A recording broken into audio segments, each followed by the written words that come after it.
রাজনৈতিক দলের বিরুদ্ধে শাস্তিমূলক ব্যবস্থা নেওয়ার সুযোগ তৈরি করতে আন্তর্জাতিক অপরাধ ট্রাইব্যুনাল আইন সংশোধন করতে যাচ্ছে অন্তর্বর্তী সরকার। মঙ্গলবার সচিবালয়ে এক সংবাদ সম্মেলনে বিচার ও সংসদ বিষয়ক উপদেষ্টা আসিফ নজরুল একথা জানিয়েছেন।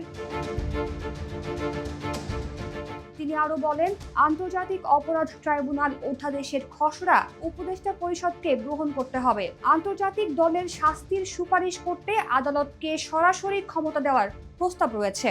এজন্য 20 নভেম্বর বুধবার উপদেষ্টা পরিষদের বৈঠকে আন্তর্জাতিক অপরাধ ট্রাইব্যুনাল অধ্যাদেশের খসড়া অনুমোদনের জন্য উত্থাপন করা হবে বলেও জানান আসিফ নজরুল।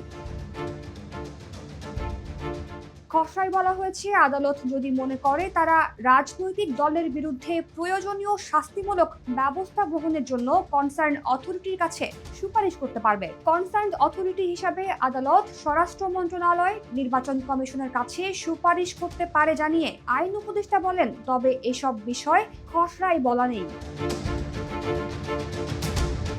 অন্তর্বর্তী সরকারের 100 দিন আইন মন্ত্রণালয়ের কৈফিয়ত শিরোনামে সংবাদ সম্মেলনে এসব কথা বলেন আইন উপদেষ্টা। বিস্তারিত বিবরণ এই 100 দিন তার মন্ত্রণালয়ে কি কি কাজ হয়েছে সে ব্যাপারে তুলে ধরেন তিনি।